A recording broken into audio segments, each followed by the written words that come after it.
on the anonymity sort of features of some of the Fuji and the aesthetic, the small, the discreet camera, obviously suits your style with the weddings. But it's been quite refreshing as well to see this creep, and it's happened over the last couple of years, of street photography. Now, I guess my question, Kevin, is you've always, go back to that magazine on the train, I guess you've had an appreciation, whether you knew it or not, of the visual arts. But what's the interest in street?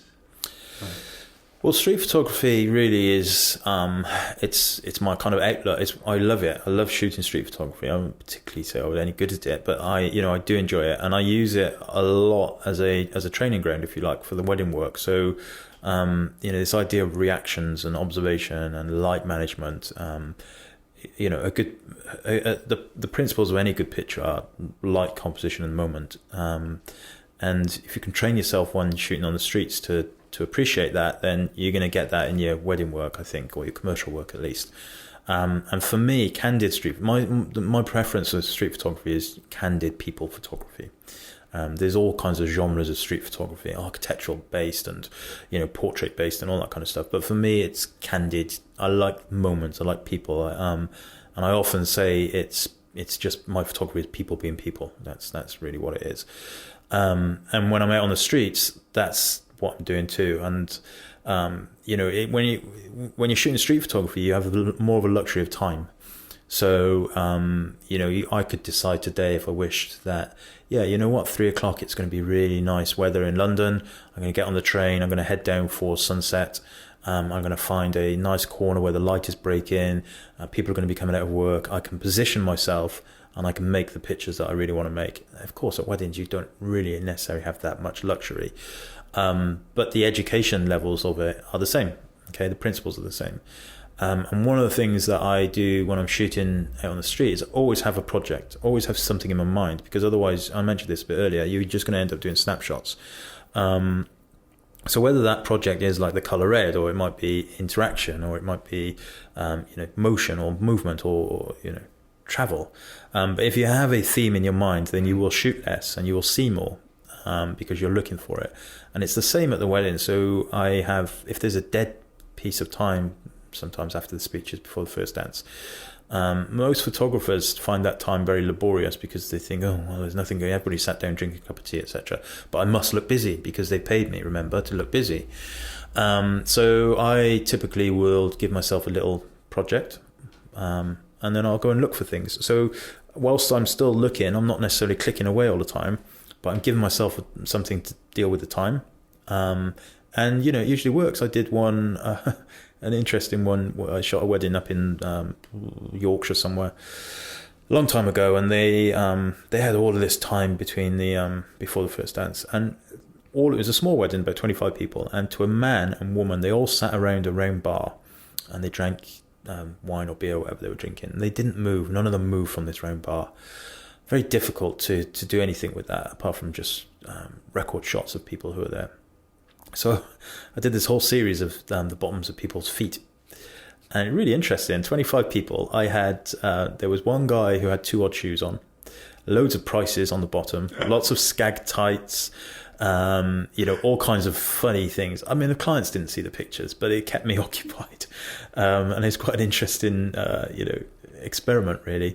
But things like that, and when you're shooting on the streets, it's the same thing. It's important. One of the toughest ones, I think, and one that I like to do is look for pictures that could have been taken in the 50s. So by that, you're looking for people who are not, don't have iPods on, they don't have modern sunglasses on. In the background, there's not CCTV cameras, all that kind of stuff. Very difficult to get that picture. I think I've managed to get one that I'm happy with in all the time I've been trying. But that really does make you watch, look. The more you look, the more you will see things, rather than wandering around with your camera to your eye. And of course, the newer cameras, the XT1 and the likes, they've got the flip down screen and everything, so you can be a bit more discreet, which helps. I never had the urge to take my DSLRs out on the street and do street photography. I just didn't. And now I love it. And, if I could make a career out of street photography, I would do it in a heartbeat. But sadly, I don't think there's an option for that. How wide are you shooting? I normally use the same lenses, so 23mm and 56mm, two bodies, and in full frame terms that's 35 and 85, and that's the same as I shot with my DSLRs. I had 35mm and 85mm lenses. So when I'm shooting wedding, by and large, that's what I'm shooting with. I have a whole range of stuff. When I'm shooting out on the street, I actually like using the little 27mm pancake lens, which I think full frame equivalent is something like 47.6, really random number. But it's a tiny, tiny lens. I've lost two of them, they're that small. And, it sits on, I use an XT10 for my street stuff now, which is a small camera.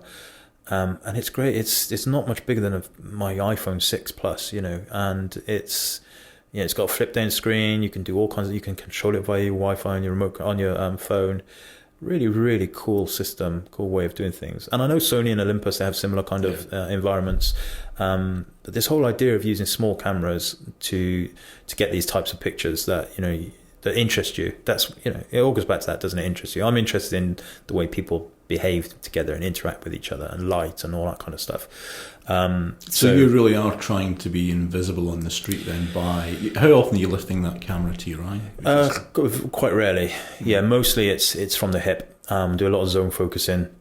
I think it comes across in some of the, there's one of an old chap sitting on a bench across him. Yeah. You're obviously sitting there just looking as though you're flipping through your images. Completely, yeah. And what you'll do, in those cases, it's pre-focused. I don't know, depending on the light and everything, f5.6, something like that, move into the area, and I may not even have to flip down screen. I just know that he's 2.5 meters away, he's going to be in focus. Bang, take the picture. And I love it. I love all that kind of stuff. But mostly what I'll do is find an area that I like, and I'll wait, and I'll just lean against a pillar or something. And actually, people walk very close to you. They really walk close to you. They don't. And I like shooting very narrow, maybe even f2.8, maybe even narrower than that sometimes. Pre-focus, wait. People come into that area, bang, there's the picture. And of course, 9 times out of 10, it's not a very interesting picture, but occasionally it is interesting. It's far easier to do that than to chase. I think chase the picture, let them come to you. I think you get stronger pictures, personally. Favourite street photographers then? Who do you think's giving you the most influence? There's a whole load of them. I mean, at the moment, I like modern street photographers like Rinzi Ruiz, who is a Los Angeles-based photographer. His stuff, the way he deals with light is amazing, absolutely amazing. He's a really nice guy, a young guy, and he, he's in a good position because he's in Los Angeles for a start, so they get nice light. They have buildings that the light bounces off of and glass and all that kind of stuff. So, he has that advantage. But you could pick him up and plonk him in a wet London day and he would make amazing pictures too.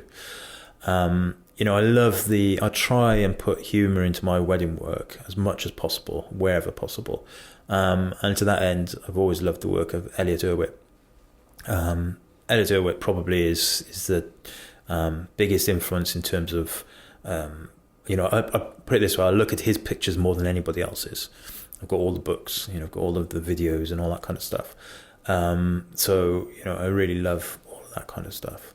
Then you have, the kind of classics like Joe Marwitz and all that kind of stuff.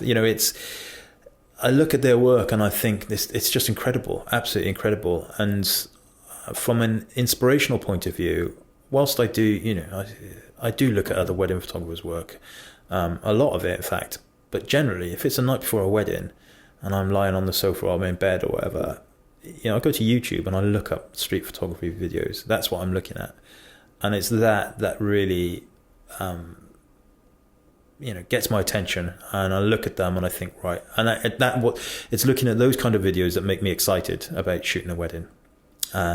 Because I think, right, I've got inspiration. I look at the way he's using that light. Look at that. Look at the laugh, the character he's caught, and the laughter and everything. And the biggest element, the biggest problem for street photography is this idea of the fear of it. The fear of taking pictures on the street paralyzes some people, and it's the same for weddings. On street photography, I mentioned it, letting people come close to me. Mm. And in weddings, it's almost the other way. You have to get close to people if you want to take these types of pictures.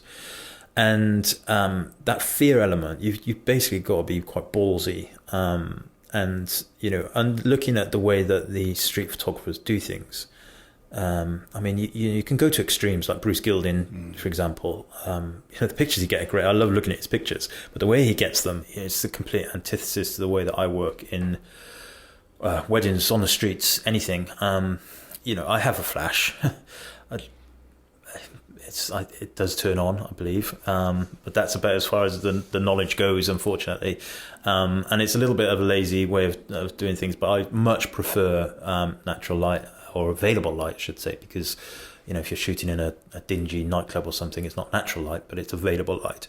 And going back to this idea of understanding metering and understanding the light you're given, it's really important to try and figure that out. And I certainly don't use flash. I would never use flash on the street photography. And I really don't use it at weddings either. And it's the only time that I need to kind of add some additional light is for focusing. If it's really dark, then occasionally I'll pull that flash out. But I'll normally use a little spotlight that I have in my bag for focus acquisition. I prefer natural light. I prefer ambient light, and a lot of my images are high, elevated ISO levels. I'm not fearful of noise in my pictures, and although saying that, I won't go much higher than 6,400 ISO these days. But again, having the EVF allows you to see what you've got and deal with it accordingly. But one of the things I do like about your work is you're also not afraid of the deep shadows in your work. Yeah. And that comes across, I think, in the street work as well. But given that street is that completely different environment, architecture, as you say, you've got light bouncing off buildings, you've got deep shadows. But are you interested in abstract sort of work in terms of some of the street? Yeah, kind of. I was down in Southampton a while back, and there's a square there where there's basically a big shadow that falls on this square, and it moves across, obviously, given the time. But it's great because you get people who they're literally walking into shadow with light fall on their face and walking out of shadow, with the darkness. And you can do some really quite abstract images in that type of environment. And in the background, there are some large skyscrapers. They're well positioned. You're going to get a good composition from them. But it's not it's more about a type of image that's going to pique the attention. A little bit of ambiguity, I think, in a picture is good in a single picture, because then you kind of look at it and you think, okay, what's going on? So I did some skateboarding guys, and you can't see the skateboarding, you can't see the skates because they've just moved into the shadow area. But you can see their face and you can see their arms, and they're lit, they're well exposed, but they're in the shadow. And you're kind of looking at this from a very wide picture, and you're looking at this whole scene thinking, actually, you know what, I look at it and think, I wonder what was going on in that shadow. It's not obvious. I like to create pictures like that. But again, it's still about the people. It's mostly about people. Light is important, but it's the moment that comes into it. So this idea of light composition moment, I think the light and the moment are the key things. Composition for me is tertiary. Obviously, you want to get good composition, but I don't want to miss an image with a good light and good moment because I've been worrying about the rule of thirds and all of that kind of stuff. So you can kind of shoot whichever way you appreciate, I suppose. But at the end of the day, like everything, you have to be making pictures that you like. I mean, I guess street photography and that kind of urban photography, whether it's street portraits or architecture for some people, is so experimental in terms of the subject matter. You've started some workshops now in street photography. What do you feel people are coming on those workshops for, given it can be such a personal or experimental sort of theme? What was Kevin Mullins offering on the street? Almost all of the people who come on those workshops, and I ask them the question when we sit down for coffee at the beginning, they're coming to try and beat their fear, and that's it. And so they look at my street photos, and to a certain extent the wedding too, and they think, well, how do you beat this fear? How do you get pictures? Basically, how are you getting pictures on the streets of people? And so we start quietly. We just basically work our way around the cameras and stuff, and then we start throughout the day. I take them through this whole idea of observing. So I give them little experiments throughout the day. One of the things that we do, for example, is I turn all of their cameras to black and white. So their viewfinders in black and white if they're using EVFs. But then I give them the task of looking for images that are red or that have red in them. So that means they have to move away from the viewfinder. They have no choice but to start looking outside of the frame, watching stuff. And that makes them move the camera away from their eyes. Okay, so they immediately become less threatening to people. Then we move down to kind of shooting from the hip, and then we move into zone focusing. So the whole idea of zone focusing to most people is alien. They have no idea what it is, unless you're a street photographer, in which case it's the Bible. You will know what it is and you will be using it. And when they get that, when they understand the whole idea of zone focusing, you see all these little light bulbs going ping, ping, ping, ping, ping, ping, ping. Because then they get it. They then understand that you can allow people to get close to you, or you can even get close to people and shoot candidly. You understanding the focus distances and your apertures and what's going on with your ISO and all that kind of stuff. And that's really, but it's about the fear. People want to beat that fear, and hopefully they do. You mentioned earlier about the slowing down at weddings. Did that come after this start in street, or did street? I'm getting it. Did street inform you slowing down weddings, or did it start earlier? I'm not sure if the street stuff brought that on board, or whether it was actually the move to using EVFs, mirrorless cameras. I think that probably had more to do with it. It's definitely an important element. You know, rightly or wrongly, there are people out there who shoot weddings. They might take 10,000 pictures, 5,000 pictures. It's not the way I want to shoot. I don't think you can not affect the wedding if you are in people's faces going clack, clack, clack, clack, clack, clack, clack, clack.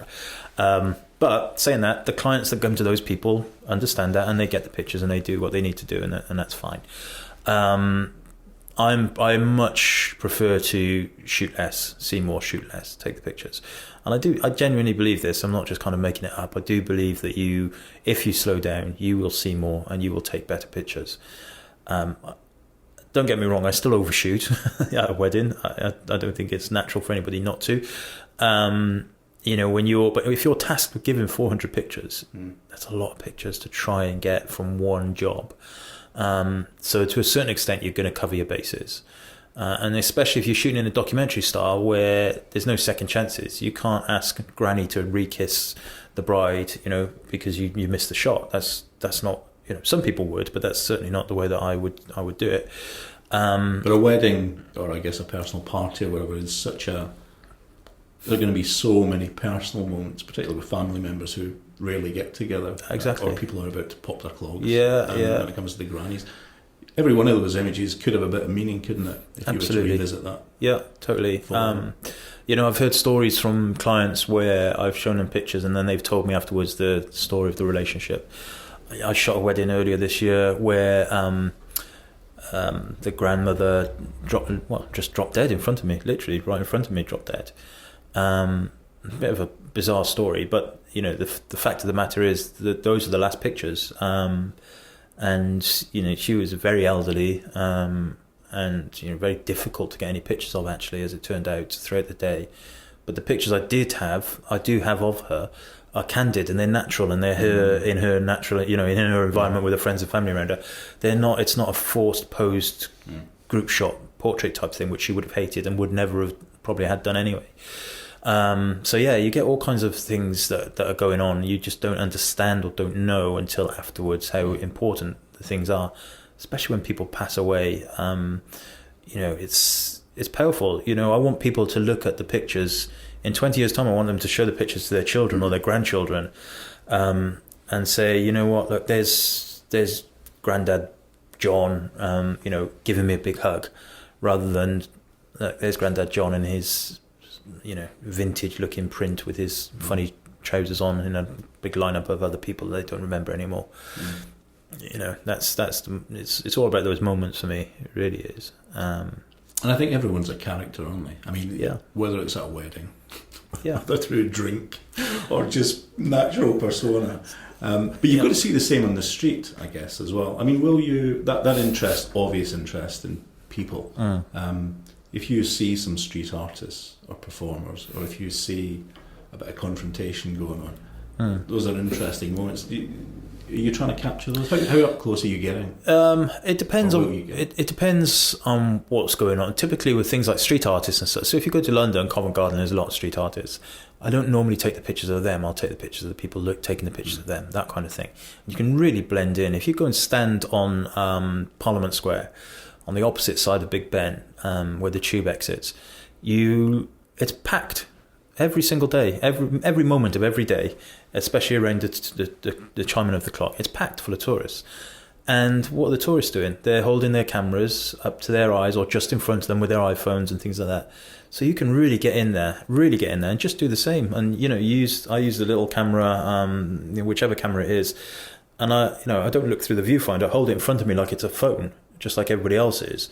And then I just turn around and you can be inches from people's faces and get real frame filling pictures because you're putting yourself in the same environment as them and you're behaving like them and you're doing the same as them. It's not at all threatening, So in those that's the kind of thing I like to do.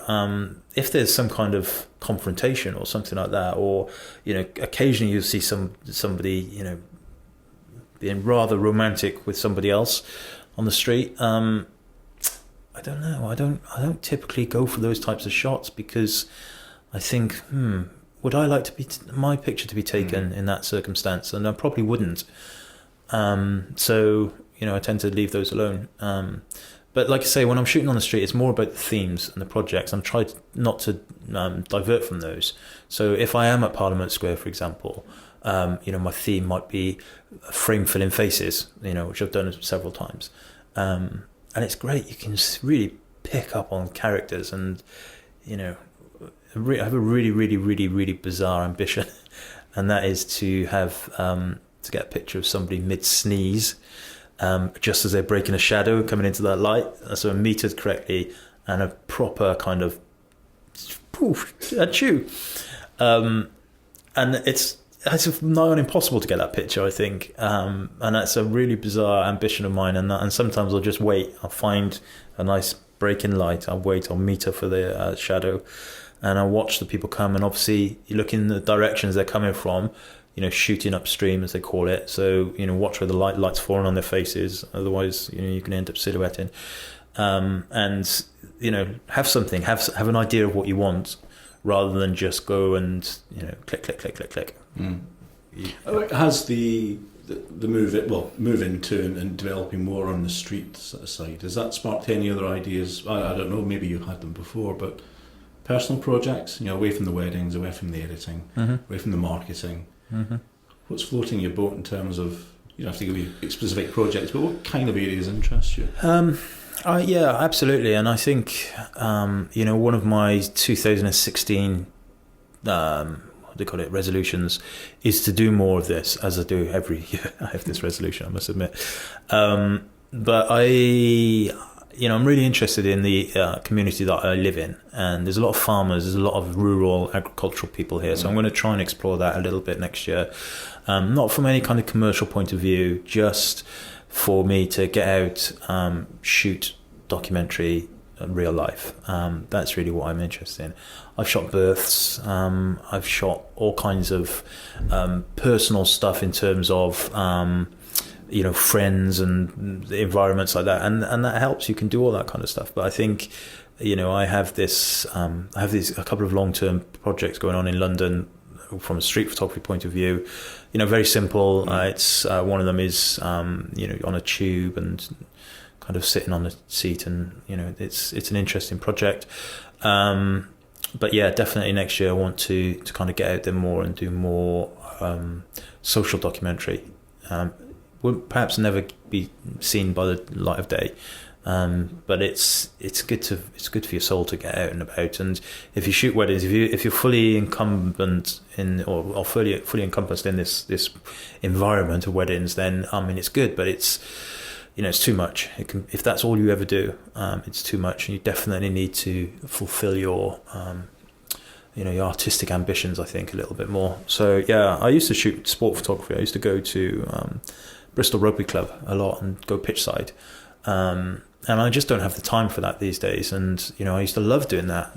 But again, I had projects there. I would, I'd have these, I would try and get pictures where all of the people in the frame, all their feet were off the ground, things like that, and nobody would ever notice it. But that's what I'm trying to do, because I wasn't doing it for any kind of commercial reasoning. So I had no pressures of delivering killer pictures for the newspapers or anything.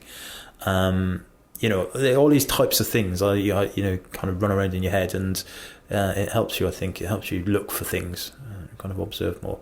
But observation and I think other influences are important, but I think particularly in photography, and getting out, meeting, talking with, I guess, other photographers. You go to events, you're meeting the other guys, the Fuji photographers. I mean, characters like Zach Arias and David Hobby, interesting characters, completely different genres of photography. But you've also got together in the Kaji collective. Can I discuss a little bit about why you got into that? Because Patrick Lillerock, I've got to say, I love. I know, his stuff's amazing. He's amazing. He's one of those guys that you actually want to hate because he's just so good and nice at everything. But very passionate. He's very passionate. He's a great musician. He's a great artist. Just generally a great artist. Great person. So Patrick started the Kaji collective, which Kaji is Japanese for shadow. And there are 6 of us in it right now. And really, it was brought together by this the tethering of the Fuji system, effectively.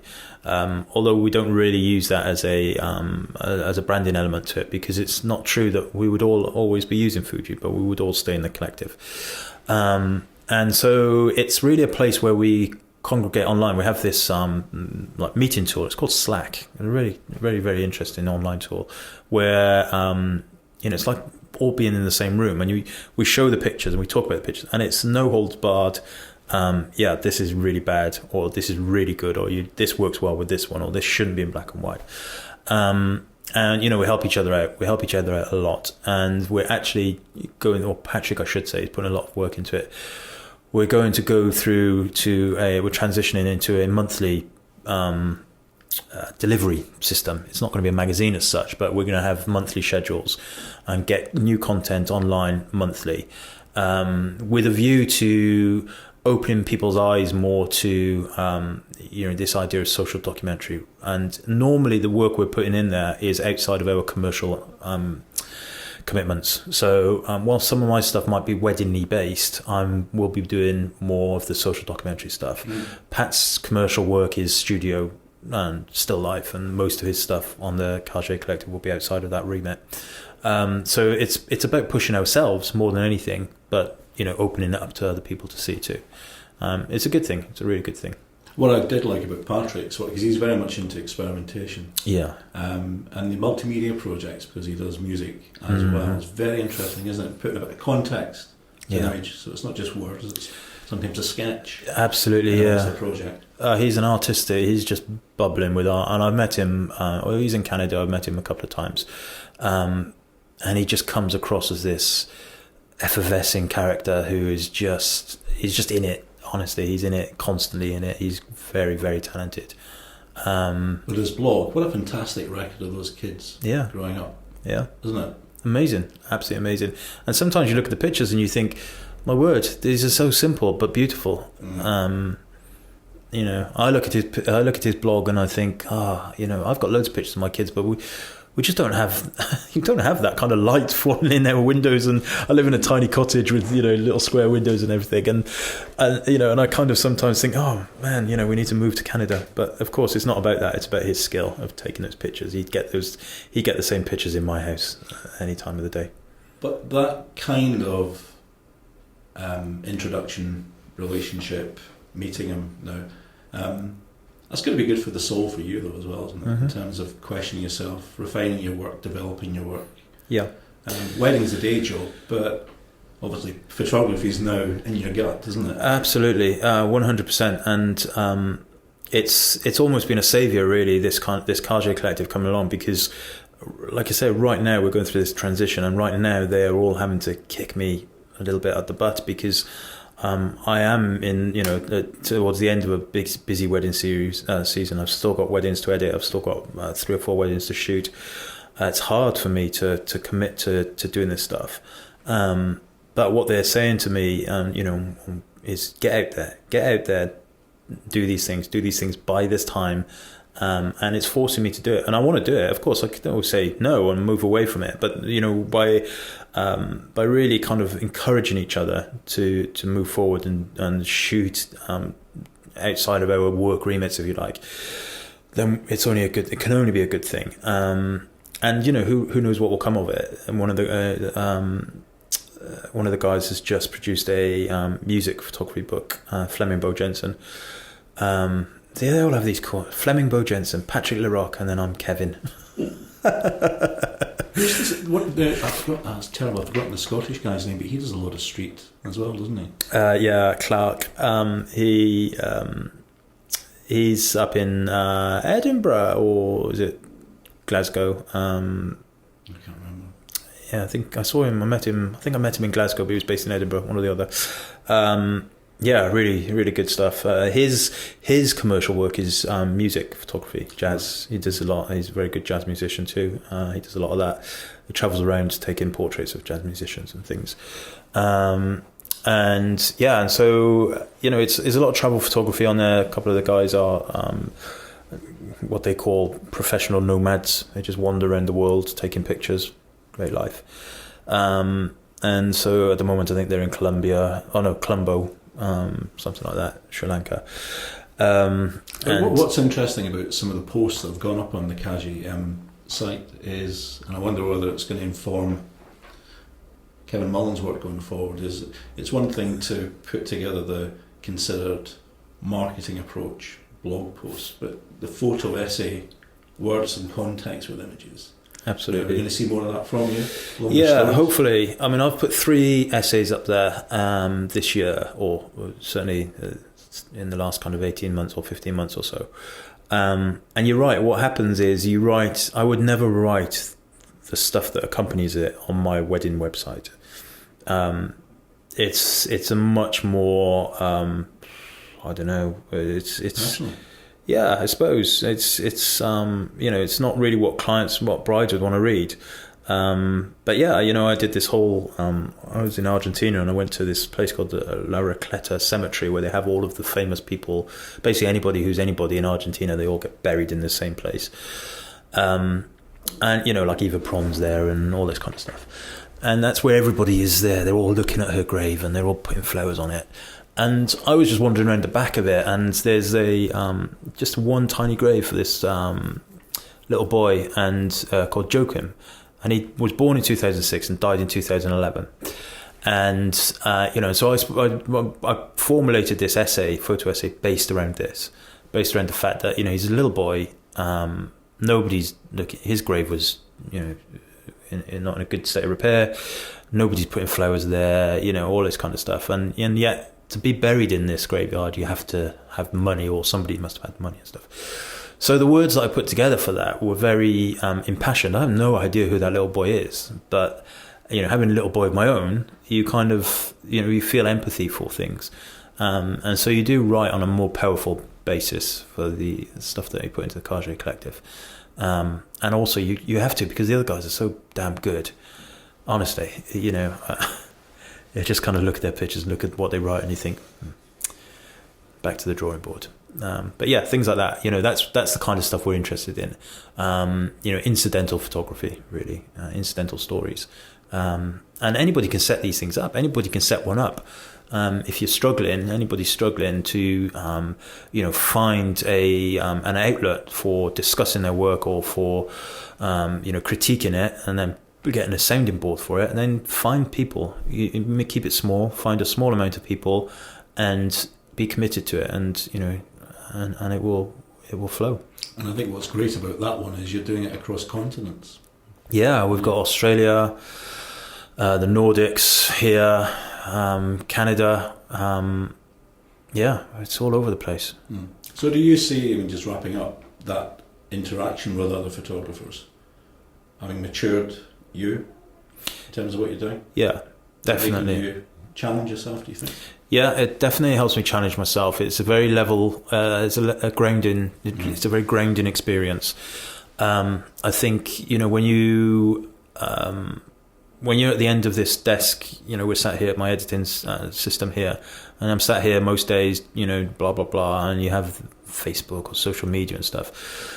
But actually they're just, you know, they're just kind of ghosts, if you like. And then you have this area of the internet, and there's these people you can pick the phone up to and, you know, consider them friends, and speak to them about work, and speak to them about problems. And you know, it really is a kind of